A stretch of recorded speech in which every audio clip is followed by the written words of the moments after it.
علی میاں ندوی اپنی کتاب کے اندر ایک واقعہ لکھتے ہیں کہ یوپی کے مظفر نگر میں ایک گاؤں ہے کاندھیلا. ایک زمین تھی, وہ زمین متنازع زمین تھی. ہندو کہتے تھے کہ یہ ہماری زمین ہے اور مسلمان کہتے تھے یہ ہماری زمین ہے. برٹش حکومت تھی, برطانیہ سلطنت تھی, انگریزوں کا شاشن تھا. ہندو کہتے تھے ہماری جگہ ہے, مسلمان کہتے تھے ہماری جگہ ہے. نہ ہندوؤں کے پاس کوئی ٹھوس دلیل تھی اور نہ مسلمانوں کے پاس کوئی ٹھوس دلیل تھی. جج نے جب جج کو کوئی حل نظر نہیں آیا تو اس نے مسلمانوں سے پوچھا کیا تمہاری نظر میں کوئی ایسا آدمی ہے اگر وہ کوئی بات کہے اس مقدمے کے تعلق سے تو تم اس کی بات مانو گے؟ کہا نہیں, میری نظر میں تو کوئی نہیں ہے.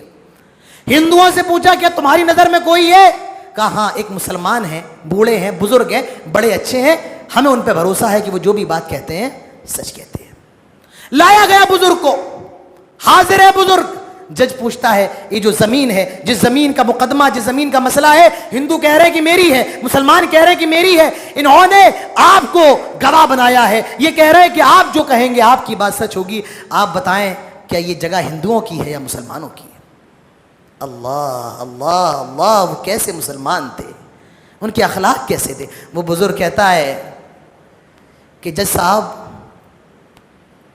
حقیقت تو یہ ہے کہ یہ جگہ ہندوؤں کی ہے, مسلمانوں کی نہیں ہے.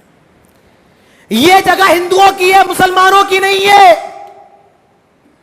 فیصلہ ہندوؤں کے حق میں ہو گیا. ہندوؤں نے دیکھا کہ یہ مسلمان اپنی قوم کے رہتے ہوئے مسلمانوں کے, اگر یہ کہتا کہ مسلمانوں کی ہے تو جج وہاں پر مسلمانوں کو وہ زمین دے دیتا. لیکن ہے اس کے اخلاق کیا ہے, اس کی صداقت کیا ہے. جب اس انسان کا یہ حال ہے تو اس کے مذہب کا کیا حال ہوگا. پورا گاؤں مشرف با اسلام ہو جاتا ہے, پورا گاؤں اسلام لے آتا ہے. اس گاؤں میں مسلمان ہار گئے لیکن اسلام جیت گیا. میرے پیارے بھائیوں, مسلمان ہار گئے, اسلام کو فتح ہوئی ہے. اپنے اندر اخلاق پیدا کریں.